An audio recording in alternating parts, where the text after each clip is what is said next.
Kif kien imwiet li se jsir fl-ewwel mitjum minn mindu jingħata l-fiduċja Gvern Laburista ġdid, il-ħamis wara nofsinhar il-Gvern ippreżenta l-bidliet fil-liġi tal-IVF, bidliet li lan tagħhom hu li aktar persuni jkunu jistgħu jsiru ġenituri f'pajjiżhom stess. Kien propju l-Prim Ministru Robert Abela li l-ħamis filgħodu ħabbar fuq Twitter li se jiġu pubblikati l-emendi li jsaħħu l-liġi tal-IVF. Din kienet wiegħda ewlenija fil-manifest elettorali tal-Partit Laburista għall-elezzjoni ġenerali ta' Marzu li għadda. F'konferenza tal-aħbarijiet id-Deputat Prim Ministru Ministru għas-Saħħa Chris Fern spjega x'se jkunu qed jinvolvu l-emendi l-ġodda. Bl-emendi l-ġodda se jiżdiedu ċikli tal-IVF mingħajr ħlas billi se tinbidel id-definizzjoni ta' ċiklu. Dan għaliex kull ġenitur prospettiv se jingħata ċans li jkollu 3 ċikli bl-oocyte collection jew ċikli bl-użu tal-bajt kriopreservat.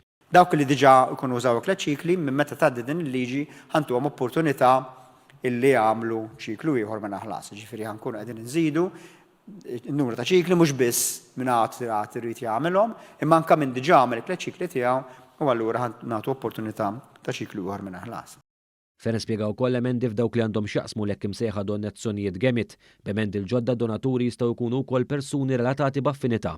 Bil-liġi l-ġdida proposta, persuni li diġà għandhom wild wieħed kemm jekk b'mod naturali kif ukoll permezz tal-IVF se jkunu eliġibbli għas-sistema mingħajr ħlas tal-IVF biex ikollhom l-opportunità għat-tieni wild.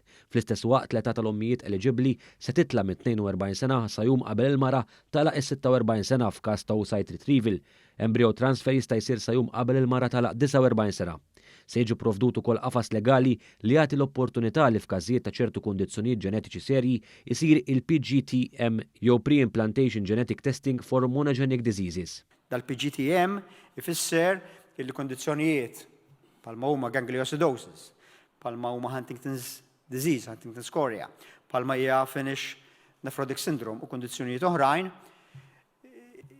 F'dawk il-każijiet ikun jista' issir jiġi applikat il-mediċina teknika, il-proċess tekniku biex meta daw il-koppji ikollhom wilt li huwa b'saħħtu u ma jeddux minn trauma kbira li wara ftit ġranet, wara ftit ġimgħat, wara ftit xhur jitilfu it-tarbija tagħhom. Id-Deputat Prim Ministru ħabbar ukoll il-ġenituri prospettivi li għandhom embrjuni kriopreservati barra minn Malta u li ġew maħluqa hemm wara l-2018 issa jistgħu wkoll japplikaw sabiex jitrasferixxu żewġ embrjuni kriopreservati f'kull ċiklu lejn pajjiżna sabiex ma jkollhomx għalfejn jisifru biex ikomplu b'dan il-proċess.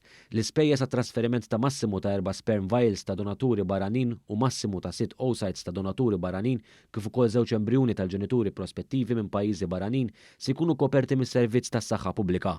L-età massima ta' donaturi issa se tkun ta' 36 sena nieqes ġurnata fil-jum li tingħata d-donazzjoni.